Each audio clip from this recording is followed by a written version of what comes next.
G'day, Guy. Welcome to Landscape Photography World. Great to have you on the Thank show. you. Glad to Uh, be here. Thanks for joining us. I'd like to talk to you today. I don't want to go back into history, and I know you've covered that in other podcasts. And if people want to listen to your life story, they can do that elsewhere. But I do want to talk to you about why you're a landscape photographer and what it is about photography that made you go, okay, this is what I want to do with my life. I guess I should start with the term landscape photographer. For me, it's much more about the landscape than about the photography. I've been a very avid naturalist since my earliest days. I'm also a reclusive introvert. I love spending time on my own outside. So, in terms of subject matter or things that I want to express in my work, that's the easiest part. Those are the things that I love. It's being out there. Photography has been an accident for me. Back in Okay. my teenage years, I borrowed my father's camera and I just went out hiking like I usually did. And I just became fascinated. Just the experience of it was just so captivating to me for me that I absolutely loved it. And his camera was an old Minolta with a fixed 35 millimeter lens, so it was very Right. limiting. And so I once I started getting serious, I started saving money, and eventually I bought my own camera. It was a Nikon F3 at the time, which I loved. Okay. Kind of went downhill from there. It's more than 40 years ago, and I'm still doing it. Yeah. I guess having that experience of 40 odd years, is there anything in your career that you would change? Or have you just gone the path that makes sense to you on the way through? That's hard to say, mainly because I don't think of my life in those terms. I've never been a planner. I've always tried to find opportunities, find things that challenge me and interest me and try to pursue them to the best of my ability. And it made for a very interesting, not always easy life path. I have not always been a professional photographer. I've had a career in information technology and IT. Okay. But yeah, looking back, of course, yeah, if I could go back and nitpick and rearrange my life story, there's probably some parts of it that I would change and then take out and replace. But in terms of what I knew at the time, what I wanted to do at the time, I feel like for the most part, I've pursued my opportunities and I've made the best use of my time. Yeah, nice. I know another big part of your life is writing. Mm. Where did that start, and what role do you see that has in conjunction with your photography? That has started before photography for me. When I was in school taking my first writing class, it was something that, to my surprise, other people struggle with, but I just took to it. I just loved doing it. And I started journaling and I started writing. And I've always been an avid reader since my young childhood. So it fascinated me that I could actually write and the idea that I could actually write books someday. It was just captivating for me. So I've been writing, journaling, essaying for longer than I have been involved in photography. That's always been a passion for me. And in one of my books, I wrote an essay about how the different roles that photography and writing play in my life, in my creativity. And Yeah. I think they're fairly complementary, where with photography, I can engage and explore things outside of me, relate to things outside of me. Writing is more inward facing, where I try to dredge things out of my own mind to put into writing. So it's a different media, just look in different direction, allow me to explore myself and my world in different ways. Yeah. It's obvious that creativity has been a big part of your career, and I'm really interested in how people actually get motivated to create. What is it that inspires you? Is it people? Is it places? Is it objects? What inspires you? I think it's mostly curiosity. If you read some scientific studies of creativity, the one personality trait that's most closely correlated with creativity is called openness to experience. Uh-huh. That's just pretty much being able to, or able and willing to engage with the world, to be interested in things, to pursue new things, to not just be stuck in a rut or to not just pursue templates. And so, yeah, for me, that's always been fascinating. I've always wanted to explore and to find out and to experience and to try things. And so I guess creativity has been a natural thing for me. I've never been very tempted to go out and imitate other people or copy what other people are doing. It was fascinating to me that I could do it and I wanted to see what I could do for myself. So creativity was a natural way for me to pursue photography and really anything else.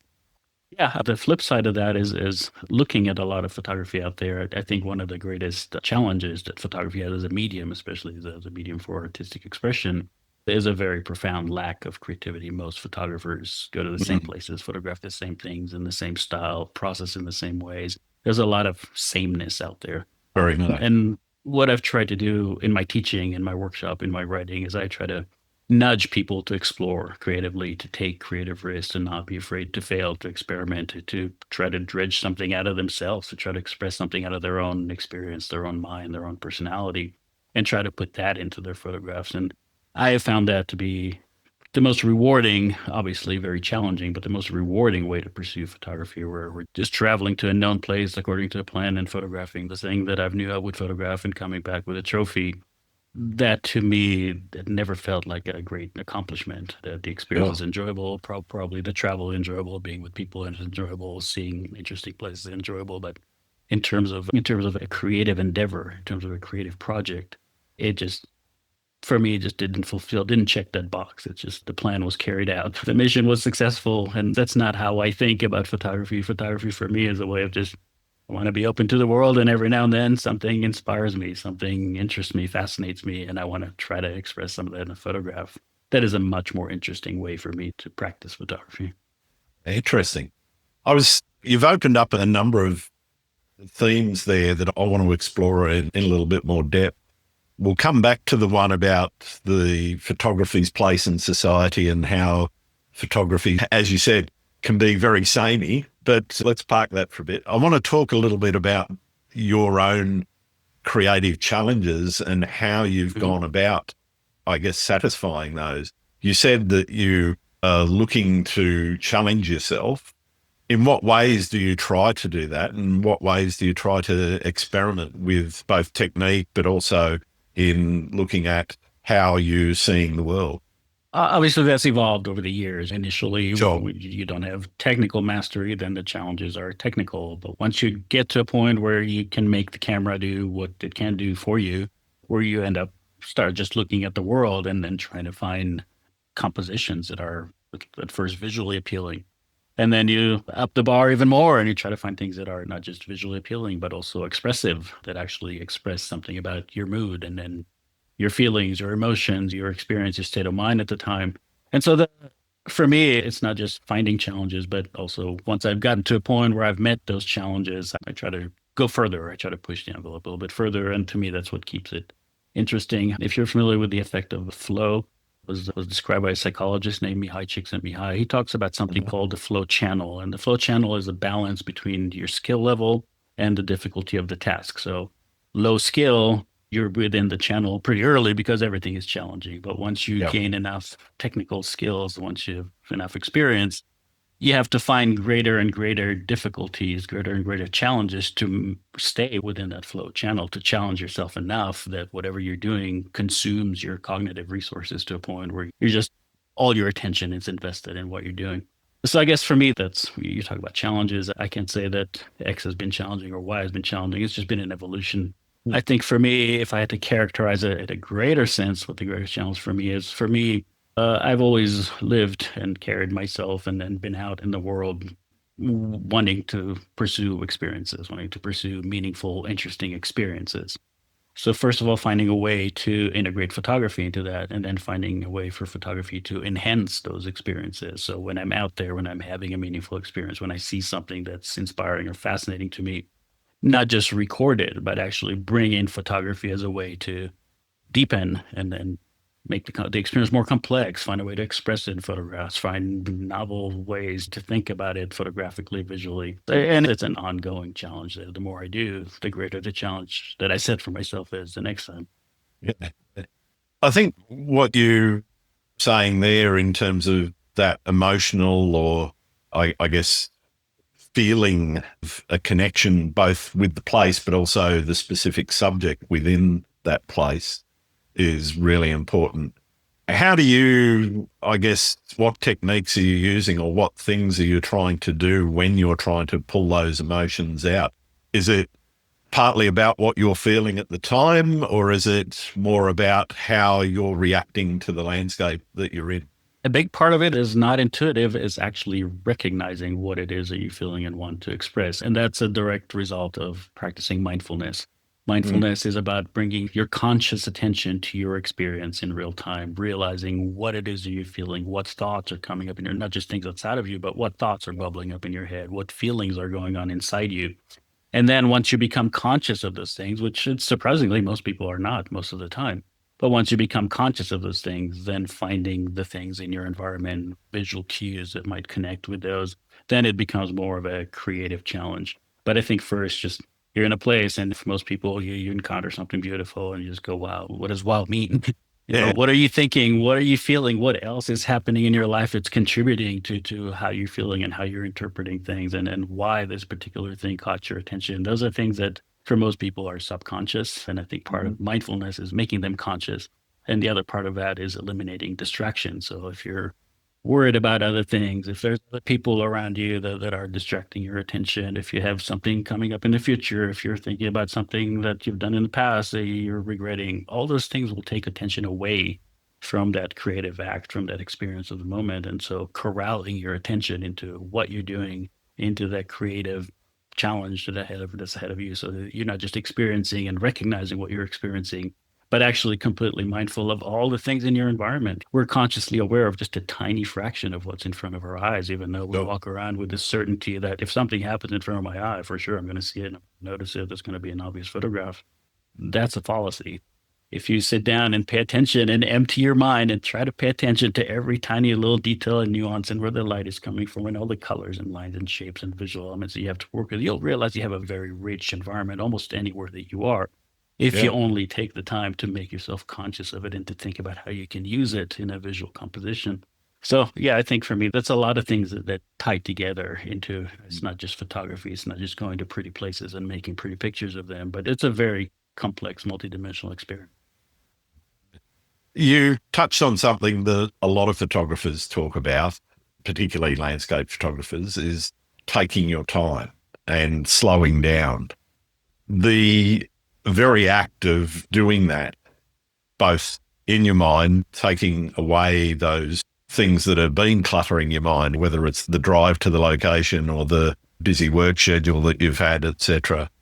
I think one of the key things for photographers is being able to actually stop thinking about all of the other stuff that's in the background, concentrating on Mhm. exactly what it is that you're doing, not just technique with the gear and setting up the composition, but that whole complete experience of experiencing the location that you're in, I think is very key. And it really resonates with me and my photography, but also workshop experience where I've both been on workshops, but also holding workshops, educating. And I think that mindfulness practice is a massive part of being able to be creative and be able to recognize what's going on in the landscape, that you can then portray that in your compositions and in your photography. Absolutely. How do you connect with a place before you photograph it? How long is it before the camera comes out of the bag? Is it an immediate, oh my God, that's it, I've got to take that? Or is it something that takes a little bit more time? Sometimes it is, but most often it isn't. And I work deliberately in a fairly limited geography. I work in a geography that I'm very familiar with, places that I know as well as anyone. I know the names of the plants and the animals. I know Yep. exactly the weather patterns, and I know exactly what's going to happen when the wind does something, what happens when there's certain circumstances in the different seasons, different times of the day, how the light would react. So this familiarity gives me a lot of intuition about what might be photogenic where. Although making photographs is not my primary goal in going out, I'm out practically every day. I Sure. live almost outside. I can walk out my door and be quote unquote in nature. Within minutes, I can be in canyons and forests and a lot of Nice. beautiful scenery. And I do that for my own edification. A lot of times I don't touch the camera. But so this familiarity comes from a lot of years of communing with this place. This is my favorite place in the world. I have a relationship with this place, and a lot of personal history in this place. So my stories obviously become more complex because for me, it's not just about rounding a corner and oh my God, this is happening in the light. And it's not. It's not like that. It's going on. Yeah. It's, there's something interesting, and I wonder if this, and I wonder if that. And I might want to try to look at this from here. I might try to come back in an hour when the light's over there.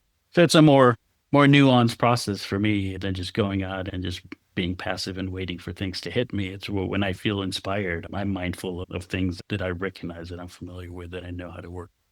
Is there a specific moment that you remember where things didn't quite go as planned, but something unforgettable still emerged? And I guess what first drew you to that spot? And then, That's a trick question for me because I deliberately avoid planning. I just go. sure, So okay, nothing ever goes according to plan because there's no plan. The plan is to be out.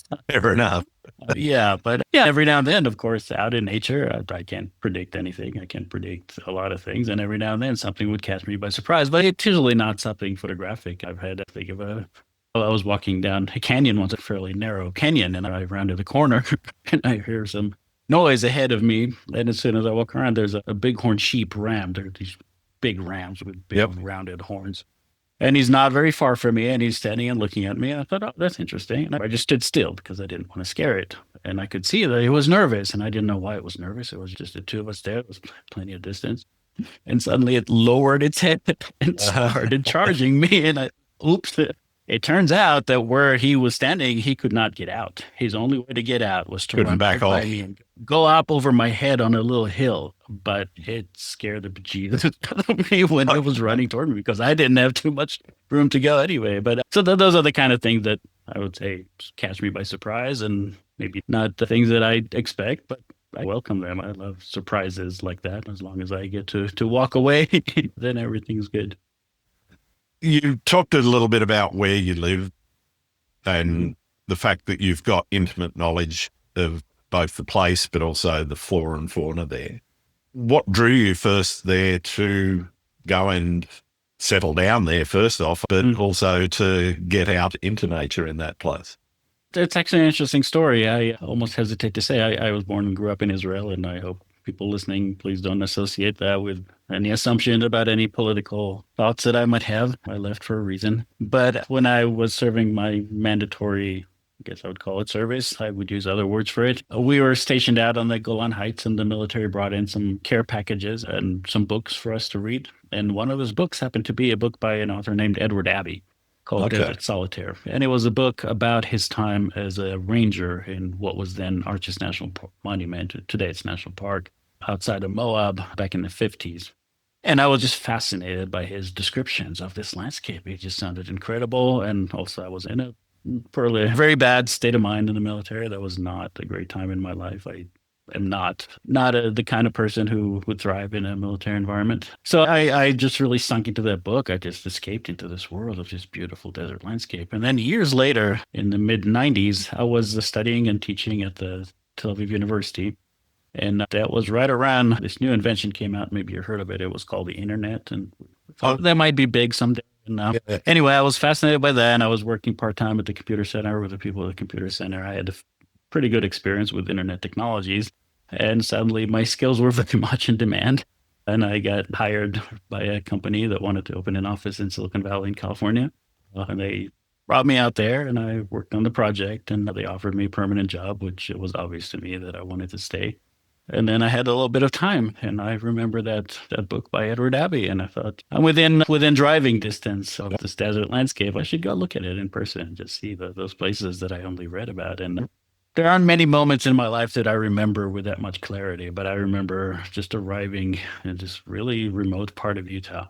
I went camping. I don't stay in motels. I took the car and just went out on a dirt road, and I just stepped out of the car. And the only way I can explain it is I felt like I've returned to a place that I've left a long time ago.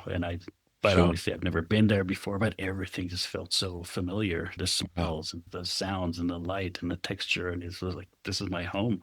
And it was a very overwhelming feeling. And so after that, almost every time I came out to the canyon country, to Utah, to this area called the Colorado Plateau, and explored more and more of it. I'm not very prone to going to national parks and popular places. So I just find a map, find an interesting spot on it, find a place to park and start walking. And so I spent a lot of days spending a lot of time here. And eventually it just became clear to me I just had to live here. I just had to be a part of it. And it took a few more years, but eventually it happened. Nice. Pardon me. I guess in coming there, one of the things that I've noticed with some photographers, not all, but where they live and the environment that they photograph has influenced both what they photograph, obviously, but also how they photograph. And I'm interested in whether or not where you are now in Colorado has had that same effect on your work. I'm actually in Utah. So Oh, the sorry, area is Utah. called no, the area is called the Colorado Plateau, which is Ah, the right. geographic region that's the drainage of the Colorado River. So it's named after the Colorado River. But yeah, absolutely. The most significant parts of my life have unfolded in this geography in a lot of different ways, both my personal life and then my outdoor life and all my discoveries of myself, my aging here. Everything is tied together. And since I've always had this streak of wanting to express something of my connection with the place, with my subjects in my photographs, then yeah, I would say the two are inseparable. I don't know that I could necessarily tell you exactly this image was created because I have this relationship with that particular place, but it's just the way that it inspires me. I like paying attention to details. I like paying attention to nuances. And we mentioned I like being mindful in the landscape. Most people come to Utah to photograph the big iconic views, but for me, there's so much more here than just that. It's just everything is beautiful to me. The wildlife, the animals, the seasons, the light, the geography, the weather, everything it just feels like this is a big part of my life. This is my life reflected in the geography. And that's what I try to express in my work. So there is definitely that relationship. Yeah, you can certainly see it in your work. Oh, It thank you. comes through in spades. How do you define success in your photography? What is success to you in your photography? I guess I would start from a larger perspective and maybe narrow it down to photography. For me, success means living a meaningful, interesting life. Sure. And that's a theme that runs through everything that I have a choice about is I try to veer through that. I abhor boredom. I abhor wasting time, love finding things that are interesting and fascinating to me. And so coming down to photography, if the experiences that lead to my photographs are satisfying, and if Mm. I've found sufficient expression in the photograph, if only to myself. Obviously, nobody can relate to the fullness of my experience here without actually being me, without relating to this place like I do. Sure. Then I feel I've been successful when I look at a photograph maybe years later and I can just project myself into that moment. And I remember exactly that experience. That's Nice. my definition of success. There's also the more prosaic being a professional photographer. I need to also earn a living, and that's a factor of success. But in the greater sense, in terms of what makes me feel that I've succeeded creatively, artistically, it's that I'm able to look at my work years later Mm. and just relive that moment and that experience and the thoughts that I've had. Sure. I want to move back to what we talked about earlier in that, I guess, where photography is in society and where you see some of the problems that have arisen both from the rise of social media, because you've had your career through that period prior to social media even existing through to where we are now. Obviously, a lot's changed, Mhm. some for the good, some for the bad. What's your opinion of where photography is in the world? Boy, that's a big question. Yeah, I suppose I've been fortunate to have lived through great transition through the technological revolution, and I am literally a member of the last generation to have known life without the internet, without gadgets, without cell phones. Yeah. I remember coming home from school and doing my homework and being told to go play outside. Yeah. That's what you do, and you play outside until you hear somebody calling you to come back home because you don't want to come home. No, that's right.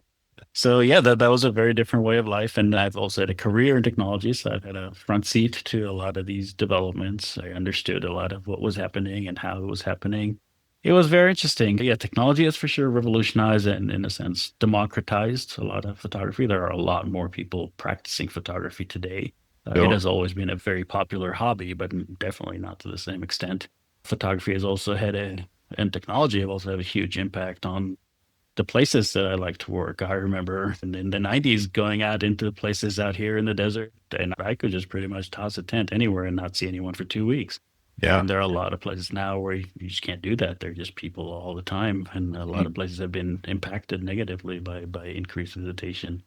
As far as photography, because it has become more accessible, which obviously has its advantages, there's also a lot more of it. So that has changed the business of it. It used to be that if you had great photographs from a certain geography, you were usually part of a handful of people that were, there wasn't that much competition, you could become pretty well Yeah. known for your own take on these places. You could probably find venues to publish them, and that's much harder today. And it's strange for me now when younger people come and ask me, I want to become a professional photographer like you. What do I need to do? And to be honest, I don't know. If I was starting today, the path that I took is no longer available. And I Yeah. don't know, starting today, where you have to be social media and constantly engage with people and constantly posting and constantly on. Oh, it's more than just photography as well. You've got to be doing Oh, video absolutely. just to be seen. Absolutely. And I don't know that it would have even appealed to me as a profession if that's what it was about. I'm glad that I was able to establish myself before that happened and to have at least gotten the bulk of my career done writing that reputation so I don't have to be as visible now because that's just very incompatible with my personality. Yeah, actually, a few years ago, I was starting to become what I felt was too famous. People, I live in a small desert town, and I've had people coming to town and asking other people where I lived and knock on my door.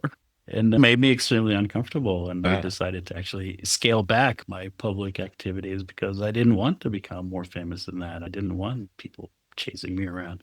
So, yeah, there's definitely been transitions both in the world, in my life, and obviously in photography too. It's been interesting to witness and to have been a part of it, but I am certainly very grateful that I got into photography when I did and that I got to experience these places when I did. A lot of things that I got to see and experience and do and be successful at are no longer possible, no longer exist. Mm. You, pardon me. You mentioned the sameness of a lot of photography these days. And in part, that is because of social media and people, as you say, trying to collect iconic locations, for want of a better way of saying it. But how do you change people's perceptions in regard to that? And I don't know that there is a good answer for it, but I'm just interested in how you think that sort of photography, I guess, probably will always be with us from now on. But I'm just interested in your thoughts on how you would, if you were sitting down with a photography that was out chasing those sorts of things, how you would change their mind. I don't know that I would be successful, but that's something that I actually have done professionally, teaching workshops here Sure. for 20 some years. That's exactly what I do is I try to get people to think more creatively and less in templates and about icons. And I've given this a lot of thought. And I think at the end of the day, the best thing that I have is to lead by example. This Yeah. is how I live. This is how I work. These are my reasons for doing it. And I put it in my writings, in my essays, in my magazine articles, in my books, in my teaching materials. It's all focused on creativity and personal expression and trying to urge people to think beyond the templates, beyond the icons, beyond just doing what everybody else is doing. Now that I would say I'm semi-retired, that I'm no longer teaching regularly, I can look back and with some humility, if I had to quantify what percentage of people that I have tried to mentor or that have tried to guide that way have actually implemented that, the percentage would be embarrassingly very small. Yeah. Even people that do respond to it in the moment and that do accept the explanation and that are excited to try it very often fall back to their old ways. There's just so much peer pressure, and not just that, but life has become so hectic. People spend so much time doing so many things. Their attention is spread so thin, and creative work takes risks, not guaranteed, sometimes fails, not always popular, not always understood, not as productive. And for people that just want to maintain that fast pace, especially on social media, I want to put an image up and I want as many people to see it and like it and share it. And then you have to appeal to low common denominators. You're limited by how complex it can be, by how novel it can be, by how unusual it can be, by how much you depart from the sanctioned right and wrong things to do. And I think that those are extremely unfortunate things, especially in art. Art should be as liberal as anything. Even if you're not a liberally minded person, art should be liberal. Art is the one thing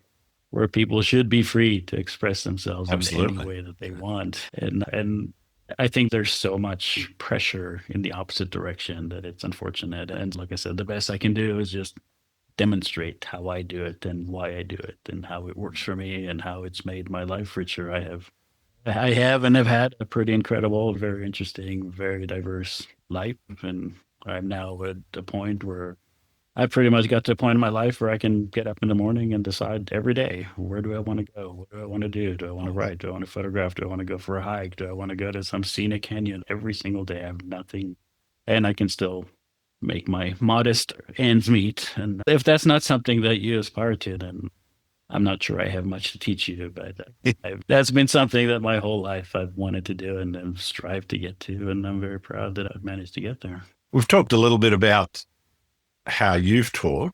What has photography taught you about the world? I think photography had taught me mindfulness before I knew what mindfulness was. Just this capability, this capacity, this mode of just examining things in detail through a finder and then arranging things. And you have to be conscious of so many different things to create a successful image. If you're not following templates, if you want to create original images, that it forces you into a mindful mindset, and then you start to realize the benefits of it. And then once I learned about mindfulness, once I learned about attention, once I learned about some of the science behind it, it all fell into place for me. So I've definitely learned mindfulness from photography, where when I'm out, I'm not in a rush to get anywhere. I'm not in a rush to do anything. I don't have a destination. I don't have a plan. I just want to be out in a place that inspires me and fascinates me, and just open myself up to see what I might find.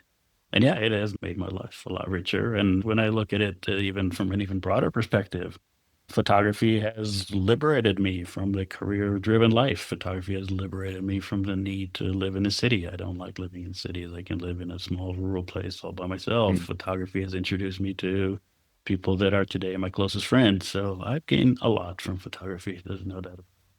Nice. What's one moment in your career that you've truly felt awe and I guess is one of your most memorable shoots? I would say I'm very fortunate to experience that fairly regularly, Good. and it not just because of my lifestyle, but because this is my attitude for the world. Is when I'm out in nature, I make sure consciously to not be cynical, to not be worried about things, to be full in the experience, to literally smell the flowers and stop to look at the butterflies and the birds, and then make it a mindful experience. And then awe ensues out of that. Every now and then, you just come across something that's majestic and inspiring and immense. Some feats of light, especially out here in the desert, we get these incredible storms, or we have this incredible geography, these huge cliffs and deep canyons. So moments of awe are not a rarity for me, and I deliberately Nice. try to open myself to them. So it's hard for me to say there's one moment I can tell you. Yeah, just Last pick one. week last week or a couple of weeks ago, I was standing on the edge of that mesa and the storm was coming in, and I hunkered down, and the lightning and thunder and then the rainbows came out, but it's not a rare experience. I've had countless like this, Yeah. and I consider myself very fortunate. I think you touch on a really good point there is that the more you do go out and experience the world, the more opportunities you have for those more inspiring experiences. Yes, but the other part of it is that don't just assume that being out of the world is a magic formula. You have to condition yourself. You have to come into the experience with the right attitude.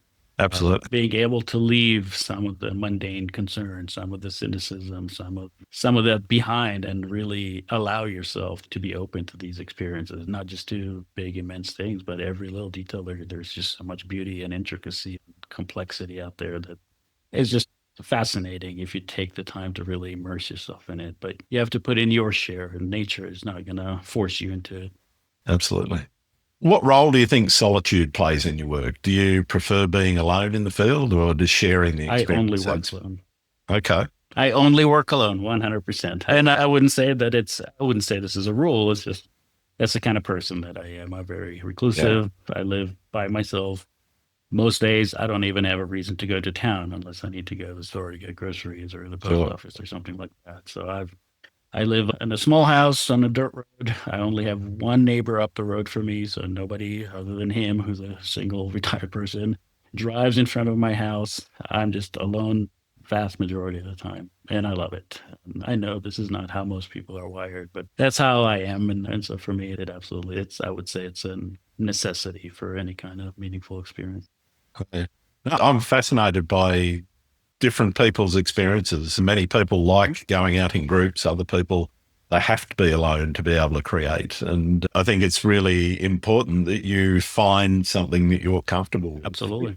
Absolutely. Some people If are you're not comfortable compulsively being there. alone, then don't go out alone. Then don't be alone. Yeah, I'm not trying to offer my way of life as a prescription for Yeah, sure. happiness or success or happiness. Is just, I think the trick is to find a way of life that works for you. And in my latest book, I talk about that, is that whole concept of know Mm, thyself also means based on your shaping your life based on your personality, on who you are, and who you are is not like other people. You have different personality traits, different preferences, different absolutely. beliefs, different tastes. And so shape your life to fit those in the most rewarding way to the degree that you can. And my way is not necessarily the right way for everyone. In fact, it's probably will make most people very miserable to be alone all the time, or to be out in nature and sleep in tents and then cook your own meal constantly. And it's just, but for me, that's what I love to do. And it's my personality. Yeah. And I think finding that way of life that suits you and your personality is vital in having a fulfilling life. No doubt. You only get the once. That's May it. well make You've it got to make the most good. of what you've got. Sounds to me like you very rarely hit creative walls or have those times where you struggle to find inspiration. Do you have those times? Absolutely, I do. And I think that's inevitable. I think that's just the nature of creativity. You get very prolonged dry spells every now and then. I think part of the challenge that people who pretty much bet their livelihoods on creativity, that's part of the challenge, is finding a way to get through those dry spells, through those blocks, which I believe are inevitable. Can't completely eliminate them. And yeah, when it happens to you early on, you're very concerned. Like, what if it doesn't come back? What if I've peaked? What if it's not going to happen again? What if I have to do something by this day to make a sale and it's not, and I'm not getting it? And it can be very disconcerting. But I think after a while, you just recognize the inevitability of it. And more important, you recognize the importance of what's known in creative research as incubation. If you read about creative processes, they include this incubation part, and it's a very misunderstood part. The incubation part of the creative process is completely subconscious. In fact, the person that documented first, his name was Graham Wallace, he explicitly said in his book that during the incubation period, you should go out of your way to not think about what you're trying to accomplish, to distract yourself and do whatever you have to do that is not the thing that you're working on, to give those subconscious processes the time that they need to mature, to get to this moment of illumination.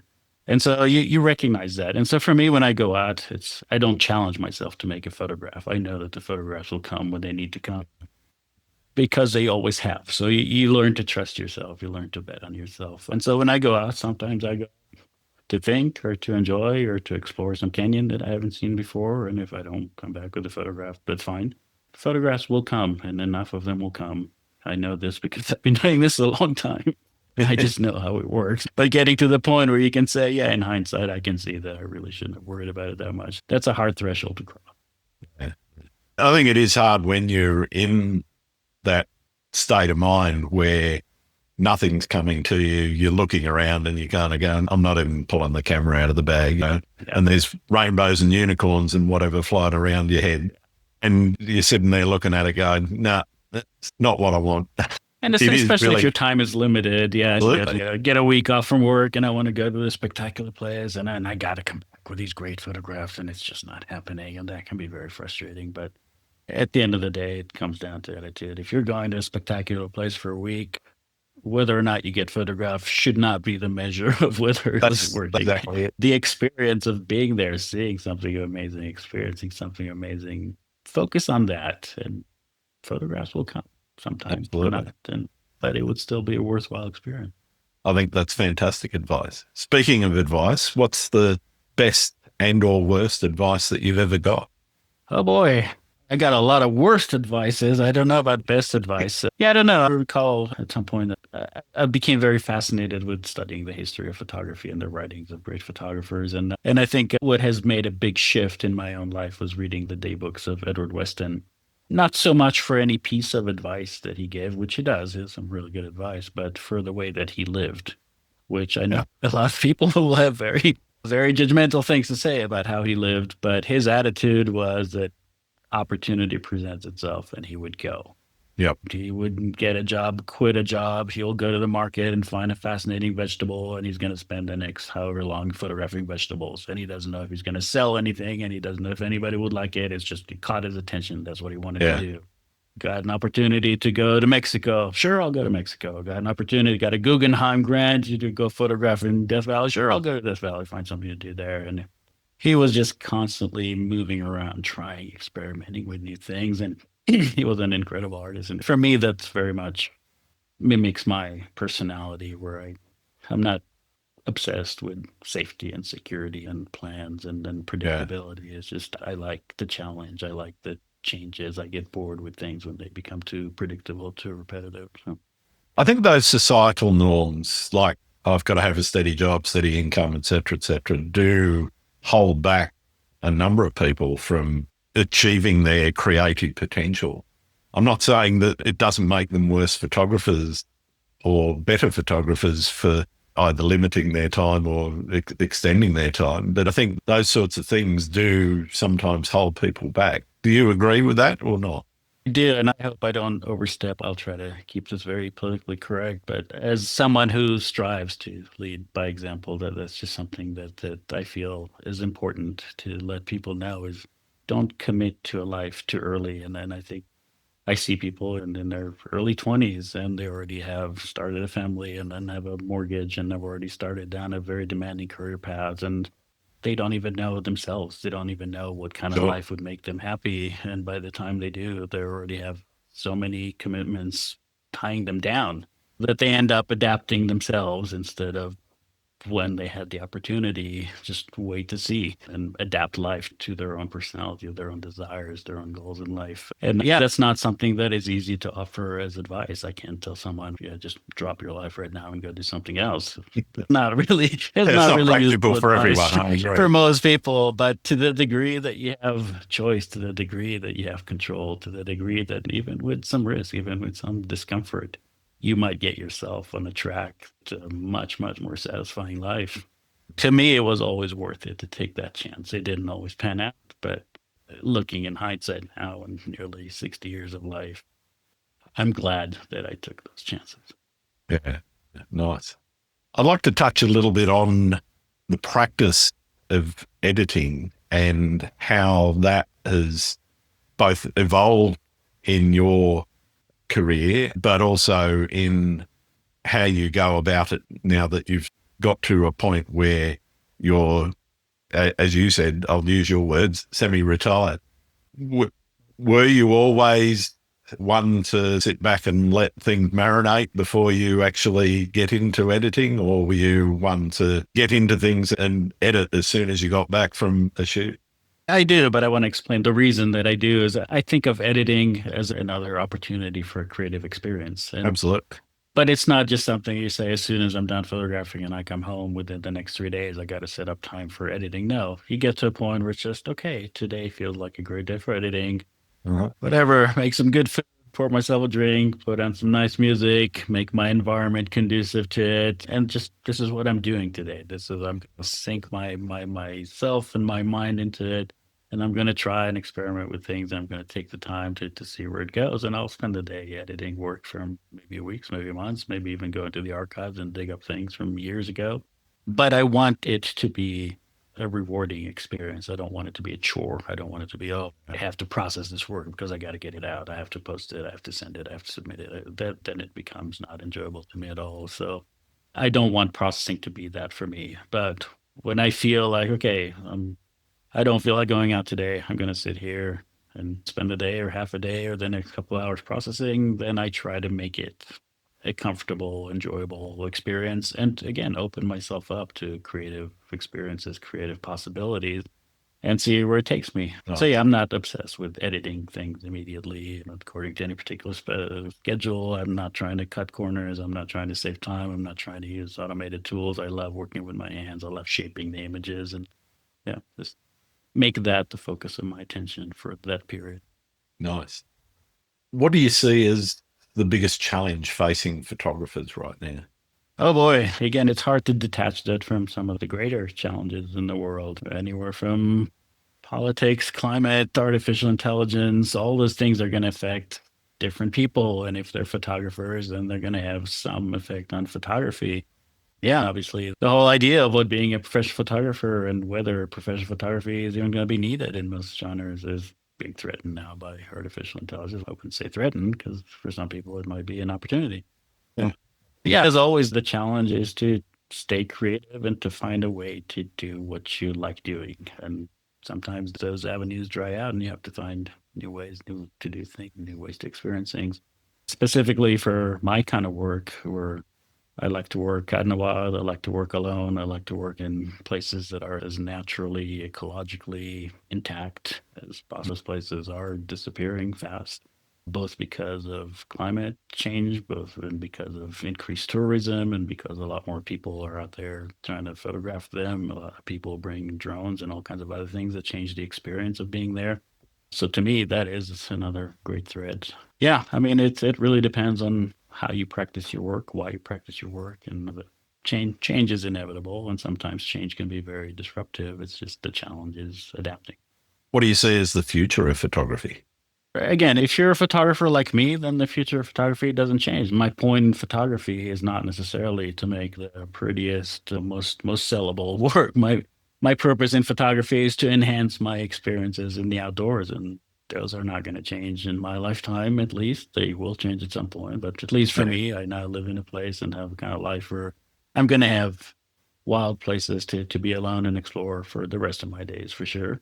And I enjoy practicing photography in a certain way. Then there might be other technologies coming up that will usurp that in a public way and in a professional way. But there's nothing keeping me from practicing photography the way I always have. I don't have to adapt all these new technologies. I don't have to jump into all these new markets.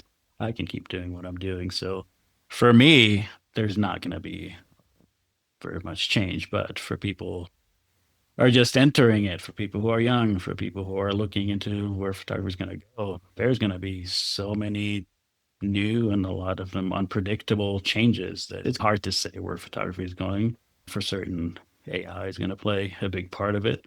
If only because because photography is so technology dependent and the technology companies that enable photographies are all moving in that direction. So Yeah. photographers might not have a choice. They might get dragged into it whether they want to or not.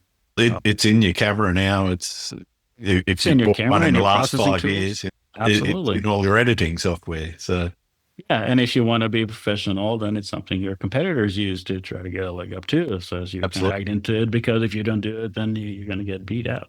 So yeah, there's a lot of changes coming, but I'll be remiss if I didn't say that when people talk about artificial intelligence and I see discussions on photography forums, and that's a very narrow way to think it. AI can be an extremely useful technology too. It's extremely powerful technology. It can be extremely powerful in positive and negative ways, but to say that the challenge of AI is how it will affect photography, that's like saying that a nuclear bomb might interrupt some people's naps. It's AI is going to have such a devastating effect on so many different aspects of life that Absolutely. photography is probably going to be a footnote there, but it is coming.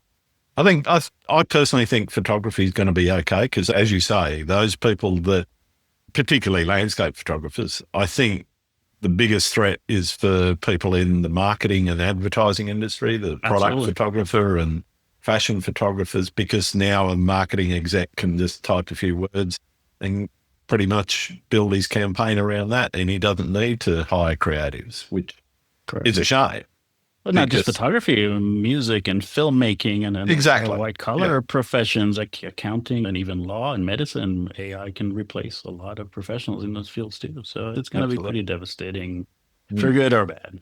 yeah.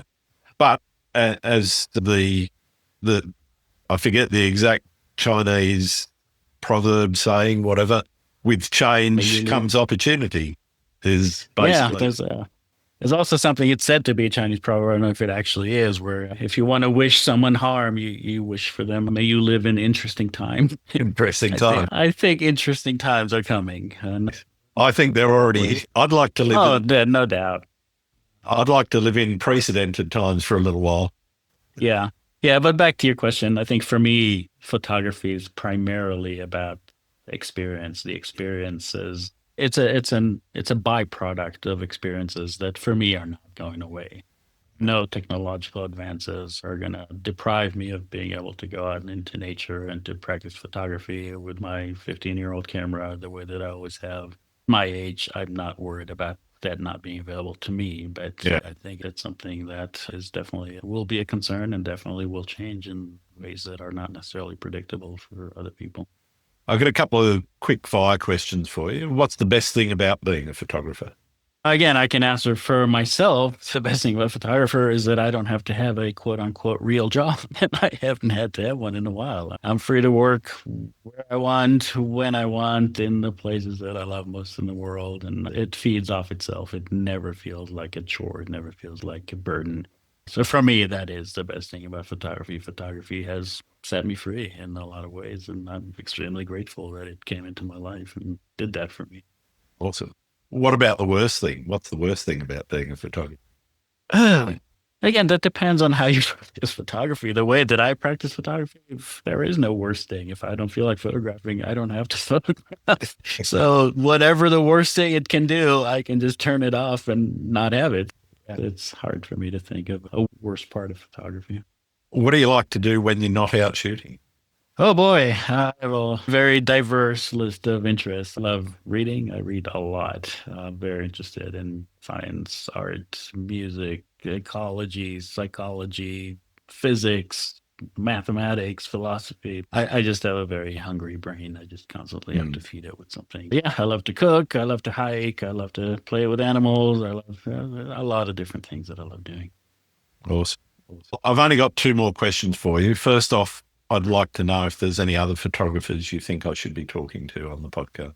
Absolutely. I have two close friends who are very much aligned philosophically with me, even though they do very different things, which I think would make them interesting guests. One is my close friend Michael Gordon. He's Uh-huh. my teaching partner when I used to teach workshops. He does very interesting work in a similar way that I'm emotionally bound to this geography of the Utah Canyon country. He has a very similar and maybe even deeper connection with the Mojave Desert, with the deserts of California and the state of California, so he can speak to those, and he does very creative work, beautiful, a lot of it black and white, very moody photography of desert photographs. And he has a very interesting life philosophy too. So I think he would make a great guest. And the other is my other good friend, Colleen Minnick. She's similar like me, has a very existentialist oriented sense of how to live life. She calls it living the big life. And yeah, she's a great teacher, great educator, very high energy, bubbly person, which is not at all like me. So I think that would make her an interesting person. Similar philosophy, different personality. Nice. All right. Thank you for those. My last question is one that I've been asking since the beginning of the podcast, and it's been interesting seeing the different attitudes people have to this. Do you like Okay. pineapple on pizza? I don't. I don't have a problem with it. Actually, I might shock your listeners. I like avocado on my pizza.